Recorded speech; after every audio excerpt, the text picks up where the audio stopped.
Assalamualaikum warahmatullahi wabarakatuh. Perkenalkan, nama saya Abdul Holil dan kita akan membahas tentang podcast ini ya dari kelas 1A gitu.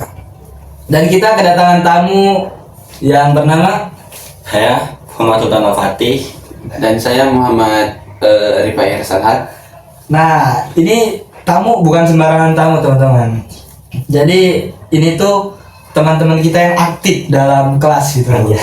Jadi kita akan membahas atau mengolek-ngolek tentang pengetahuannya atau pemahaman mereka ya. Ya, untuk pembahasan tentang tasawuf itu. Nah, sebenarnya sebelumnya itu teman-teman, apa sih itu tasawuf? Tasawuf tuh apa sih? Kalau dari segi bahasa ya, Iya. tasawuf itu berasal dari kata sofa. Sofa. Oh, sofa. Sofa itu yang artinya jernih atau suci. Ya, gitu. Jadi ilmu tasawuf itu adalah apa sih? Ilmu penyucian diri gitu. Oh. Apa sih? Tazkiyatun nufus kalau nggak salah ya. Mensucikan diri sendiri. Iya. Kalau menurut baik Kalau menurut saya seperti yang dijelaskan oleh Pak Holil kan itu al-istiqomatu. al-istiqomatu ma'allahi was-sukunu 'anil khalqi. Istiqomah kepada Allah maksudnya bisa dibilang tawakal ya. Kayak semuanya Ya. berserah diri kepada Allah, was-sukunu 'anil khalqi, dan tidak bergantung dari manusia. Maksudnya tidak berharap dari manusia itu kan. Oh, berarti kita ini untuk belajar tasawuf ini nggak boleh berharap ya? Ya, nggak Kepada boleh berharap manusia. selain kepada Allah. Oh iya, atau nggak boleh berharap kepada makhluk-makhluk yang lain gitu ya? Makhluk yang lain. Iya. Dan berarti tentang rasa itu ya? Ya. Tasawuf itu tentang rasa kan? Oh, tentang rasa berarti ya. Nah, ngomong-ngomong tentang tasawuf ini apa ya? Kita tadi udah dijelaskan oleh teman-teman kita. Tapi dari mana sih awal mulanya itu? Sedangkan dalam Al-Quran aja tidak ada gitu. Tidak ada dalam tulisan tasawuf itu gitu. Jadi jelaskan ya. Iya. Oh iya, kan tasawuf itu sebenarnya apa sih? Lahir dari pemikiran filsafat gitu ya. Dari filsafat apa sih? Neoplatonisme gitu. Nah, filsafat Neoplatonisme itu mengajarkan bahwa manusia adalah pancaran dari Tuhan gitu. Jadi kan Tuhan itu memancarkan jiwa dan ruh gitu ya. Ya. Nah, menurut pengertian filsafat Neoplatonisme gitu ya, di ajaran itu, jadi semua jiwa yang ada gitu itu akan kembali kepada zat yang satu gitu. Tuhan tuh.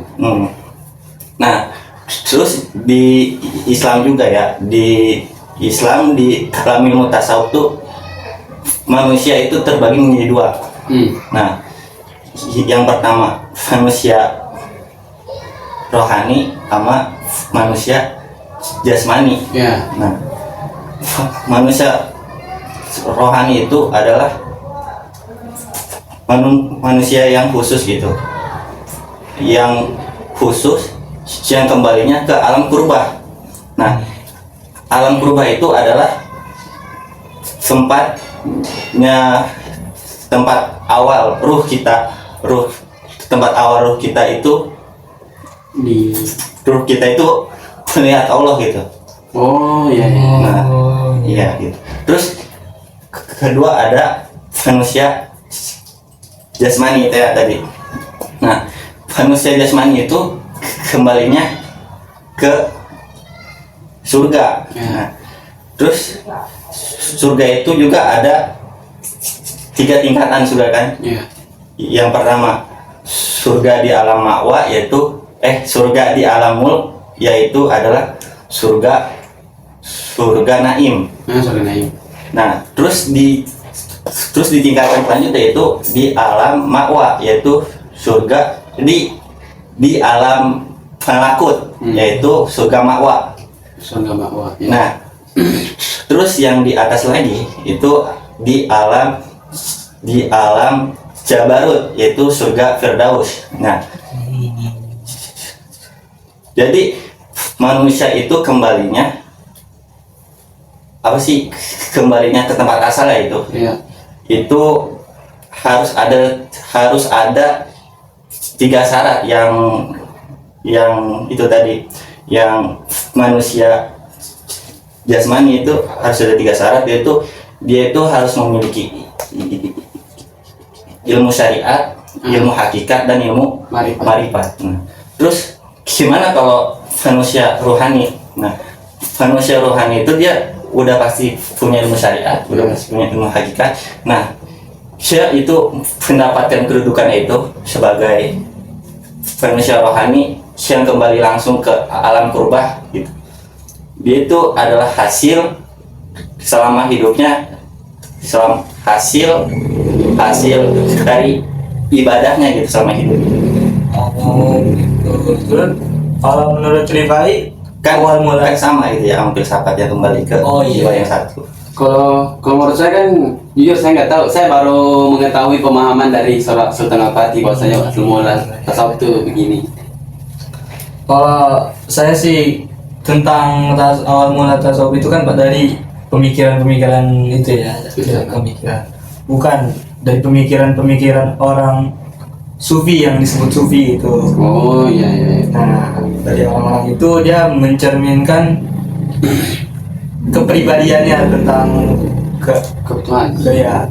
kepribadian cinta gitu, cinta kepada Tuhan itu. Nah, kalau ini awal mulanya tuh langsung dapat diterima atau enggak sih tasawuf ini? Langsung dapat bisa diterima enggak di masyarakat? Sedangkan ilmu itu baru gitu. Enggak, itu tuh bukan ilmu yang suatu yang itu dikatakan. Yang mesti dipertentangkan. Iya, bukan itu. Oh, Jadi kan ilmu tasawuf mah bukan membahas tentang materi atau apa tadi, teori gitu ya. Ah, iya. Kan seperti Nabi Muhammad sholat dengan khusyuk. Nah, itu juga disebut rasa. Kan rasa itu tadi dijelaskan adalah ajaran tasawuf gitu. Iya. Iya. Berarti ini ilmu tidak bisa dipertentangkan kayak. Ada yang meskipun ada kaum yang menolak, bisa jadi itu kan tidak diterima karena ini ilmu untuk individu kayaknya, bukan untuk umum. dan karena rasa itu cuma bisa dimiliki oleh kita masing-masing ya. Nggak mungkin kita paham nih, kita cinta banget kepada Tuhan kita, tapi belum tentu orang lain bisa menemukan cinta itu ya. Iya kan, ada peribahasa gini, fan lam syazuk lam ya'rif. Oh ya. Barang siapa yang belum merasakan, dia tidak akan mengerti. Oh iya. Dan kalau saya baca-baca juga sih tentang tasawuf itu banyak sahabat-sahabat yang mendefinisikan ya kan, yang berbeda-beda gitu, karena memang tergantung cara metodenya itu sendiri, cara metode kita mendekatkannya gitu. Jadi Berarti dalam pemahamanmu ada yang cara mendekatkan diri kepada Tuhan selain tasawuf itu? Iya. bukan gitu tadi, seperti itu kan karena tasawuf itu tentang rasa. Iya. Jadi bagaimanapun kita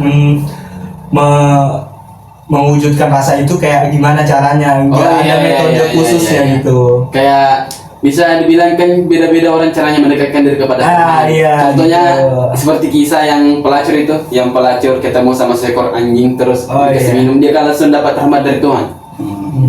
Iya.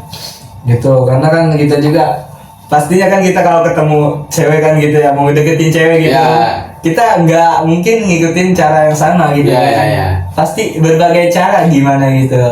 Tapi karena tasawuf ini kepada Tuhan, jadi nggak nggak ketahuan ya, Iya. nggak kelihatan juga. Walaupun definisinya ada yang beda, ada yang harus dengan zikir, harus ada yang dengan sholat, tapi itu sebenarnya kalau buat untuk rasa itu sama aja kan, Iya, sama. tetap bisa diterima gitu. Tapi kira-kira untuk diterimanya apa sih rasanya sama Tuhan gitu? Ah, Untuk iya. diterimanya harus memiliki Syariat. syariat dengan rasa atau gimana gitu. Contohnya kan ada orang kayak sholat tuh langsung tersuduh-suduh. Ada juga orang kayak sholat asal sholat, tapi bisa jadi kan diterima. Jadi menurut pandangan kalian berdua tuh bagaimana? Oh, kalau saya sih gini ya, kalau untuk mengucapkan rasa kita, untuk mengungkapkan rasa kita, itu kita tuh kan dengan yang sudah dijelaskan oleh teman kita, pasti harus dengan syaratnya itu ya syariat. Ya, Nah, syariat. karena syariat ini ilmunya tentang ilmu fikih kan, ilmu fikih, jadi kita tuh harus memantapkan fikih kita dulu gitu. Oh iya ya, untuk sampai ke syariat Untuk dulu. iya di tingkat syariat dulu kita. Iya. Nah, untuk langkah lanjutnya itu bagaimana diri kita sendiri untuk merasakannya cinta gitu. Insya Allah. Tapi kan gini, ada kisah di nggak tahu ya pada zaman Nabi atau zaman apa, ada dulu seorang petani yang meninggal pada hari itu, anggaplah pada hari ini kan. Terus tiba-tiba kayak seakan-akan itu kuburannya kayak bercahaya, jangankan kuburannya, rumahnya pun ikut bercahaya. Bahkan sepengetahuan warga sekitar kan dia itu bisa dibilang nggak sholat, tapi Islam nggak sholat, petani. Terus datanglah pemimpin kelompok lah di situ, di warga atau kepala RT lah, mendatangi rumah, mendatangi istrinya petani nih. Terus dia bertanya, amalan apa yang sudah dilakukan oleh suamimu ini? Karena secara pandangan kan kita nggak tahu dia tuh nggak sholat, padahal dia bekerja petani doang. Saya nggak tahu. Bilang, ada apa ya Pak? Makanya dia diceritakan kronologinya, bilang bahwasanya kami ketika menguburkan dia, kalau nggak salah ya ceritanya, waktu menguburkan si petani ini kan tiba-tiba kuburannya bercahaya, jangan kuburannya rumahnya pun ikut bercahaya. Terus ada si istrinya petani ini kaget, kayak, nggak percaya gitu, karena dia kan jangankan untuk sholat, baca Al-Quran pun dia kan nggak bisa. Tapi dia ada satu yang sangat menarik perhatiannya istrinya sama suaminya. Dia itu setiap sebelum tidur dia itu beruduk, terus dia cuma memegang mushaf saja, memegang Al-Quran, terus dia menangis. Dia tuh mengeluh kesahkan semuanya kepada Tuhan. Ya Allah, saya sangat ingin membaca kalammu yang ada di dalam Al-Quran ini, tapi saya bahkan nggak tahu apa itu bahasa Arab. Saya kayak secara yang dijelaskan tadi kan dia kan sudah tidak melakukan syarat yang paling penting, sholat. Baca Al-Quran juga enggak. Gimana caranya sholat kalau nggak tahu baca Al-Quran? Makanya situ dia cuma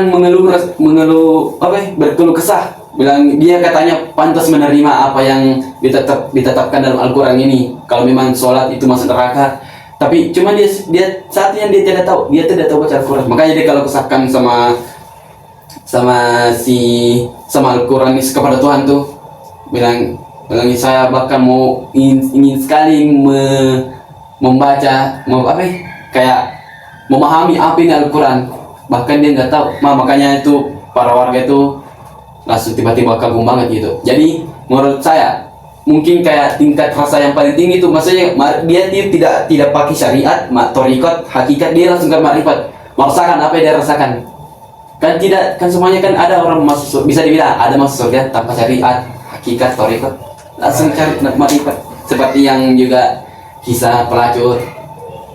Sebenarnya kalau dibilang itu sih bisa saja, cuma karena di Indonesia ini sudah pernah terjadi ya, Ya. pada Siti Jenar itu, Ya. bagaimana dia menunjukkan rasanya kepada Tuhan itu seperti apa. Namun para wali songo itu sangat mengantisipasi, sangat was-was dengan cara yang dilakukan oleh Syekh Siti Jenar ini. Jadi untuk tidak mengacaukan apa itu syariat, jadi dihadang gitu. Bukannya dimatikannya itu bukan dimatikannya sesi kejenar, tapi ilmunya itu yang dimatikan agar tidak orang itu melenceng kemana-mana gitu. Oh, berarti bisa jadi kayak contohnya kita nggak bisa mengikuti si petani ini karena mungkin kita tidak berada di tingkatan itu. Iya, seperti itu. Karena bisa jadi anggaplah saya awam mau ikut juga ikut bukan karena sekedar memang perasaan dari diri sendiri kan, itu bisa jadi salah. Iya.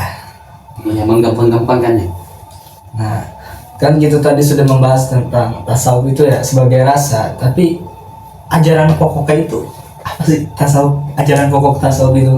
Ya, ajaran pokok tasawuf ya itu tadi kan tazkiyatun nufus tadi. Oh iya. Ya. Membersihkan diri dari sifat-sifat yang tercela seperti sombong, ria. Iya. Hmm. 7 dosa besar ya? Iya. 7 dosa 9. Ya sifat-sifat yang ini jelek kayak gitu. Ya. Oh, jadi menghindarkan gitu ya? Ya terus tujuan tasawuf tuh untuk mendekatkan diri gitu, untuk Ya, untuk mendekatkan diri kepada Tuhan. kepada Allah, untuk mengenal gitu,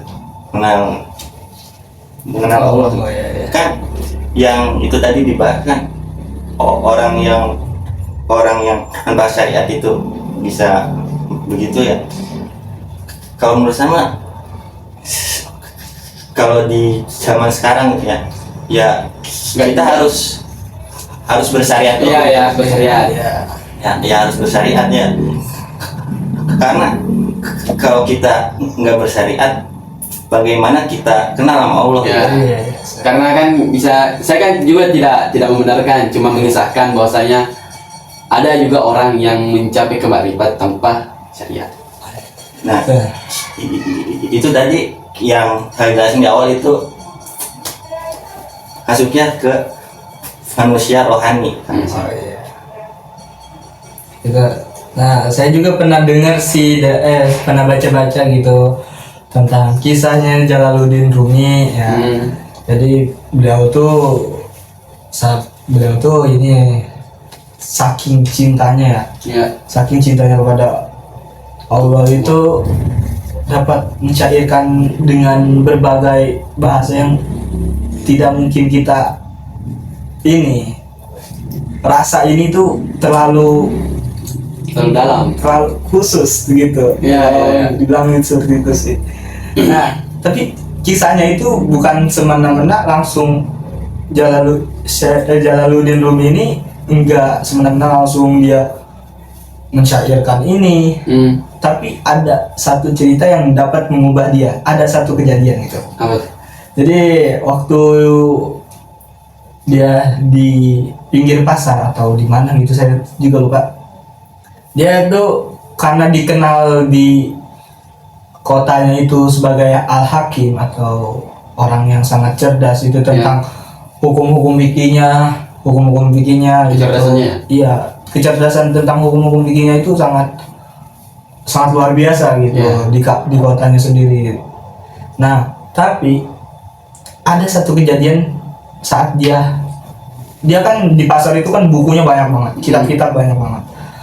Ada satu orang, saya juga lupa namanya, Syekh gimana, siapa itu? Syam apa? Saya juga kurang tahu, lupa, takut salah juga kan.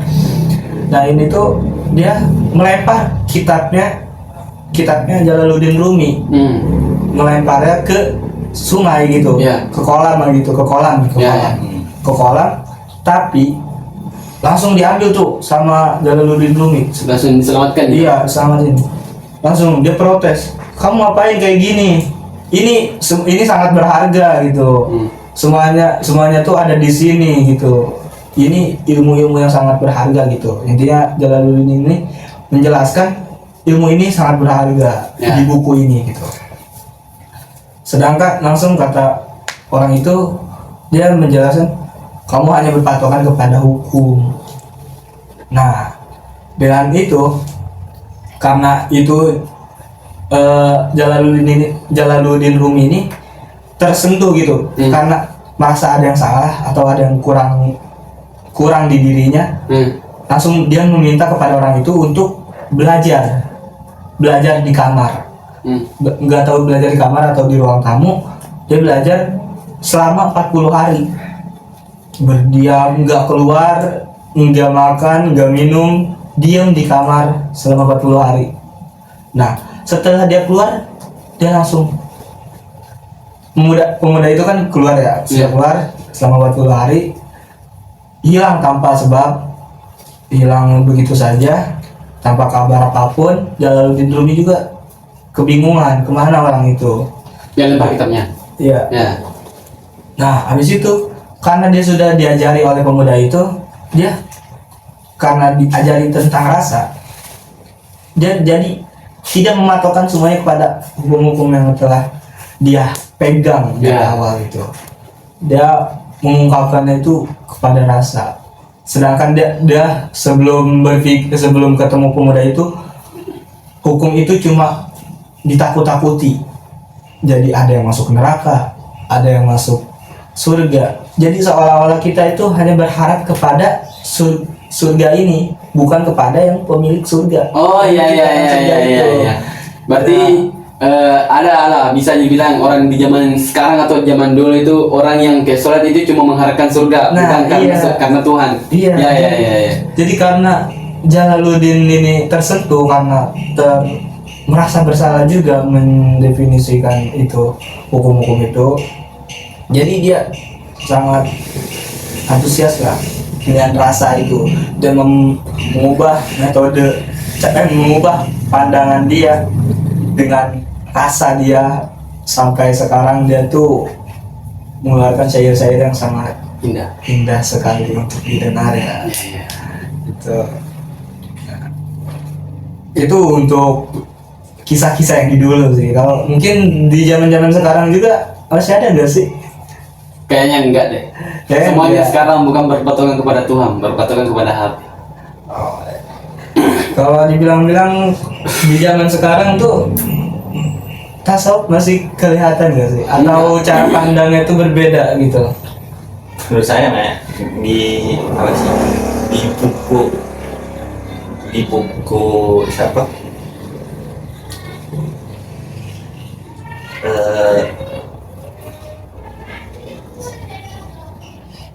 Di buku apa gitu. Jadi tasawuf di zaman modern itu sekarang mah bukan berfokus pada zikir, puasa kayak gitu ya. Di buku apa namanya, wakil presiden kedua siapa? Gibran. Oh, apa? Wakil presiden pertama. Wakil ini Soeharto. Bung Hatta. Ya. Di dalam buku Hatta itu. Ya. Pokoknya Hatta itu. Jadi tasawuf yang sekarang tuh ada yang tapi menurut dia ya, tasawuf di zaman sekarang itu enggak lagi berfokus pada sholat, zikir, terus bersemedi kayak gitu, apa di gua kayak gitu ya.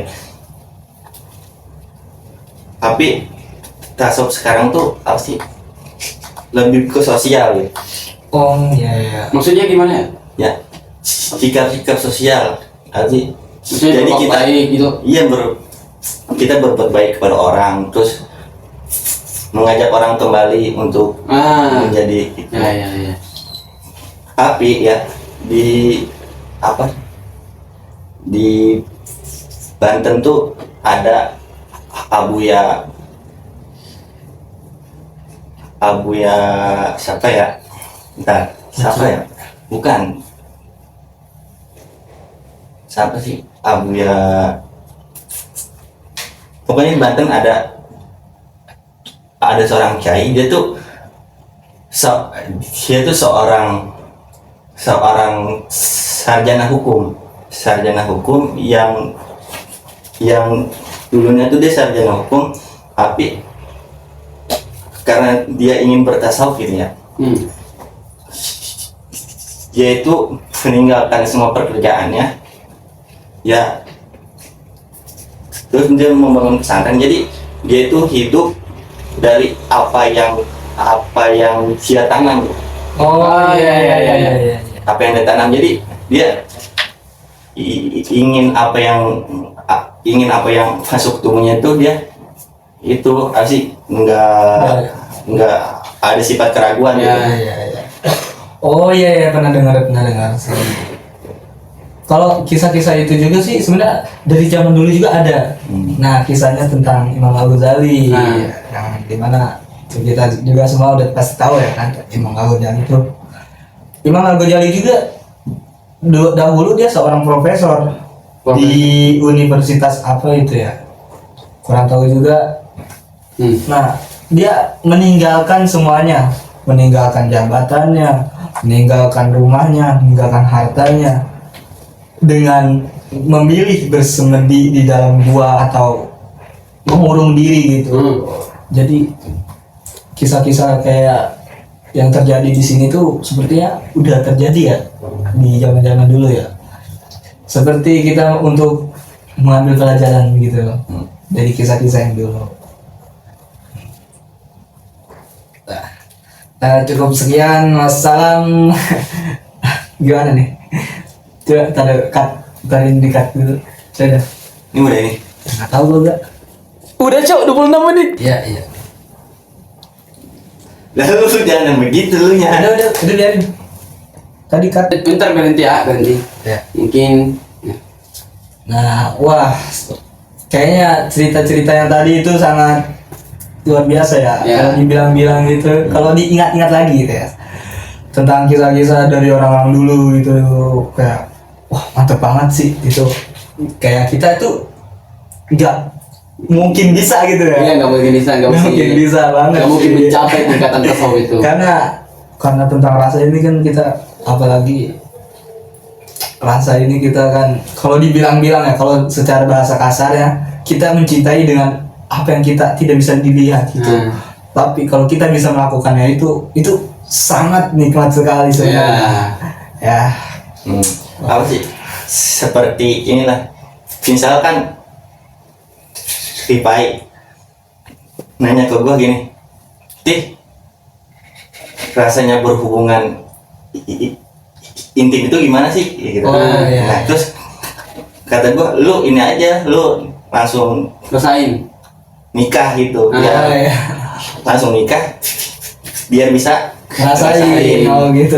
Jadi ya nikmat pokoknya mah. Iya. Biar Itu nggak bisa dijelasin. Iya. Nggak bisa dijelasin. lebih memilih untuk kita lakukan aja gitu ya. Ya, Dibandingkan dijelaskan rasa penasaran, mending langsung silakan. Iya langsung kawin aja. kita langsung melakukan aja itu ya. Nah, dalam tasawuf kita mungkin kita nggak ngerti apa itu rasa kepada Tuhan, itu mending kita langsung melakukan saja gitu ya. Tapi ya karena waktu kita sangat terbatas, jadi kita akhiri saja podcast hari ini. Nah, selamat tinggal teman-teman. Dah.